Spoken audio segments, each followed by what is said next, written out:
Hello everyone, welcome to knowledge mall. तो आज की वीडियो में हम लोग देखेंगे एनसीईआरटी की ज्योग्राफी का एमसीक्यू लगाएंगे और एनसीईआरटी का क्लास 6 का ज्योग्राफी का ये चैप्टर है थर्ड, पृथ्वी की गतियाँ। इसके पहले हम लोगों ने दो चैप्टर देखा है, सौरमंडल में पृथ्वी और ग्लोब अक्षांश एवं देशांतर। आज है चैप्टर थर्ड, पृथ्वी की गतियाँ। आई होप कि आप लोगों ने एक बार रीडिंग कर लिया होगा।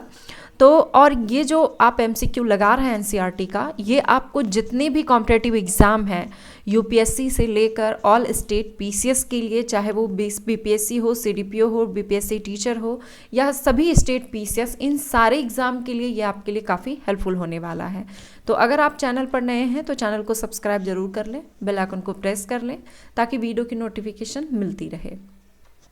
तो चलिए स्टार्ट करते हैं आज की वीडियो को। नीचे दिए गए कथनों पर विचार करें और बताएं कि कौन सा कथन सत्य है। आंसर है ऑप्शन सी, 1 और 2 दोनों ही कथन सत्य हैं कि पृथ्वी का अपने अक्ष पर घूमना घूर्णन कहलाता है। पृथ्वी का सूर्य के चारों ओर एक स्थिर कक्षा में गति करना यह परिक्रमण कहलाता है। पृथ्वी अपने अक्ष पर निरंतर घूमती रहती है और लगभग 24 घंटे में एक चक्कर पूरा करती है, इसे घूर्णन कहते हैं। पृथ्वी अपनी अक्ष पर घूमती हुई लगभग 1 लाख किलोमीटर प्रति घंटा की गति से सूर्य की परिक्रमा करती है। इस परिक्रमा को पूरी करने में लगभग 365 दिन और 6 घंटे लगते हैं। पृथ्वी की इस वार्षिक गति को परिक्रमण कहते हैं। पृथ्वी की दैनिक गति निम्नलिखित में से किसकी सही व्याख्या करती है? आंसर है ऑप्शन ए, जितने समय में पृथ्वी अपने अक्ष का एक चक्कर पूरा करता है, यही इसकी दैनिक गति होती है। पृथ्वी अपने अक्ष पर एक चक्कर पूरा करने में लगभग 24 घंटे का समय लेती है। घूर्णन के समय काल को पृथ्वी दिन कहा जाता है या दैनिक गति, यह पृथ्वी की दैनिक गति कहलाती है। पृथ्वी का अक्ष उसके कक्षा तल पर बने लंब से कितने डिग्री झुका हुआ है? आंसर है ऑप्शन ए, 23.5 डिग्री। पृथ्वी का अक्ष एक काल्पनिक रेखा है।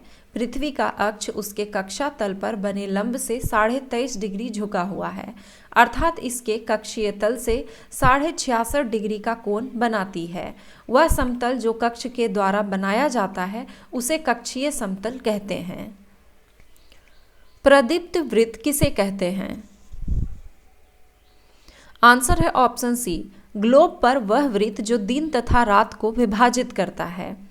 पृथ्वी सूर्य से प्रकाश प्राप्त करती है। पृथ्वी का आकार गोले के समान है, इसीलिए एक समय में सिर्फ इसके आधे भाग पर ही रोशनी प्राप्त होती है।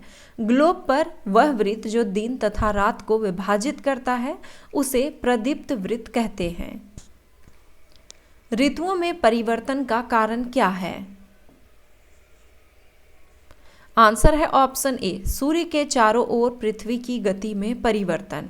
सामान्यतः एक वर्ष को गर्मी, सर्दी, बसंत एवं शरद ऋतुओं में बांटा जाता है। ऋतुओं में परिवर्तन सूर्य के चारों ओर पृथ्वी की स्थिति में परिवर्तन के कारण होता है, जबकि पृथ्वी का अपने अक्ष पे घूर्णन के कारण दिन और रात होते हैं। 21 जून को पृथ्वी का उत्तरी गोलार्ध सूर्य की तरफ झुका होता है।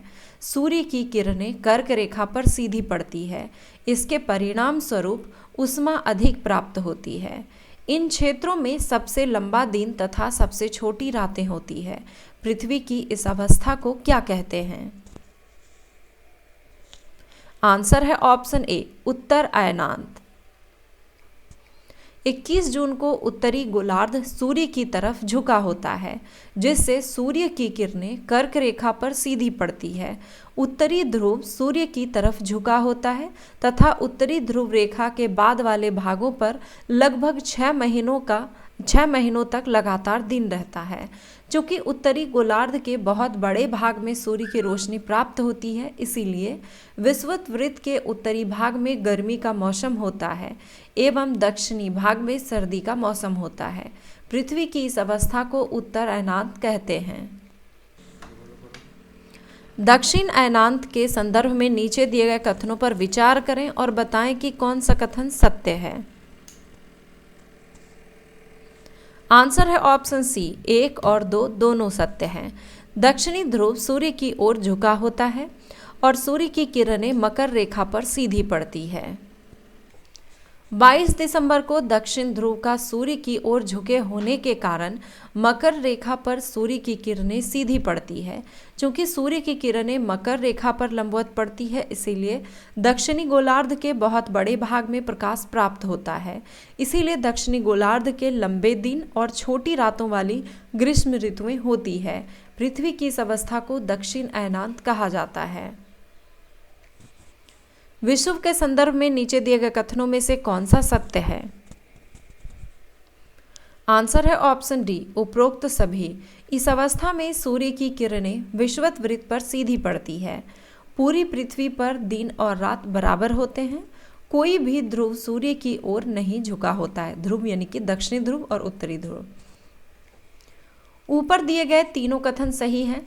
21 मार्च एवं 23 सितंबर को सूर्य की किरणें विषुवत वृत्त पर सीधी पड़ती है, इसे विषुव कहा जाता है। 23 सितंबर को उत्तरी गोलार्ध में शरद ऋतु होती है, जबकि दक्षिणी गोलार्ध में बसंत ऋतु होती है। 21 मार्च को स्थिति इसके विपरीत होती है। पृथ्वी की सूर्य के चारों ओर की गति को कहा जाता है। आंसर है इसका ऑप्शन बी, परिक्रमण। पृथ्वी की गति दो प्रकार की है, एक तो घूर्णन रोटेशन एवं परिक्रमण यानी कि रिवोल्यूशन।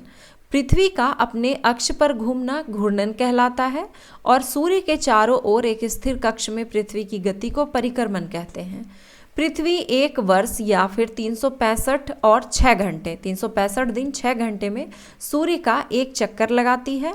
हम लोग एक वर्ष 365 दिन का मानते हैं तथा सुविधा के लिए 6 घंटे को इसमें नहीं जोड़ते हैं और यही 6 घंटे 4 वर्ष में प्रत्येक वर्ष में बचे हुए 6 घंटे मिलकर एक दिन यानी कि 24 घंटे के बराबर हो जाते हैं।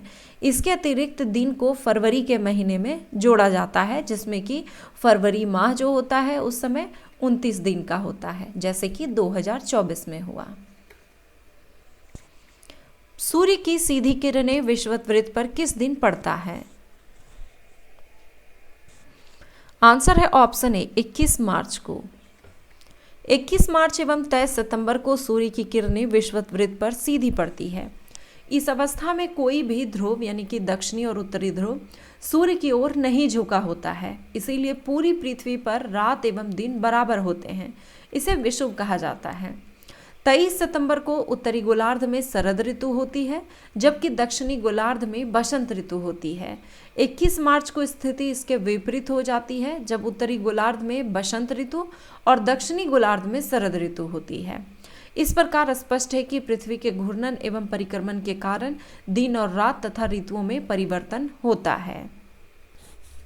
21 जून को सूर्य की किरणें सीधी पड़ती है।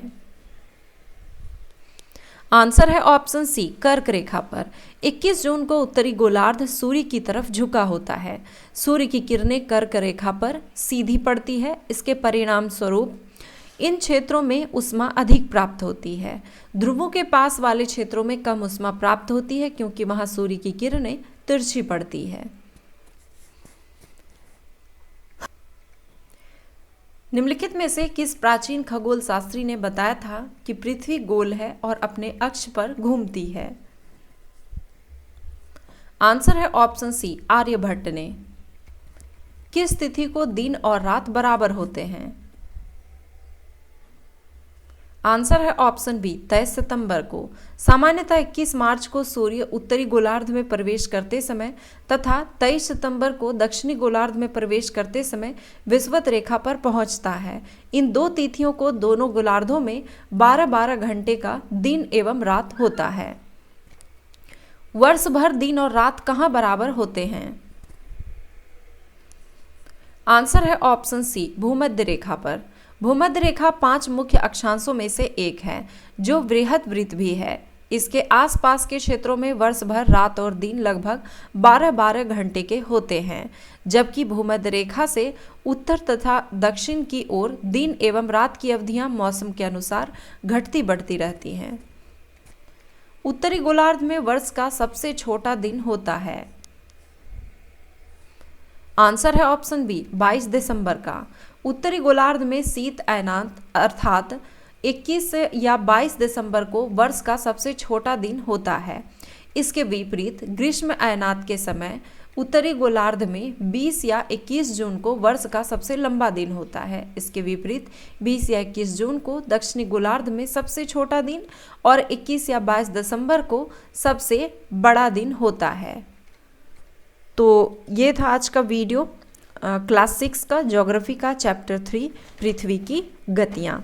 अब नेक्स्ट चैप्टर आपको पढ़ना है नेक्स्ट एमसीक्यू के लिए, चौथा चैप्टर मानचित्र। आप इसे अच्छे से पढ़ लें ताकि जब आप एमसीक्यू लगाएं तो आपका रिवीजन भी हो और साथ साथ सारे क्वेश्चन आपको अच्छे से कंठस्थ याद भी हो जाए, ताकि आपको एग्ज़ाम में अगर ये देखने को मिले तो आप इसे छोड़कर ना आए। अगर वीडियो पसंद आया हो तो वीडियो को लाइक ज़रूर करें, कमेंट करें और दोस्तों के साथ शेयर ज़रूर करें। धन्यवाद।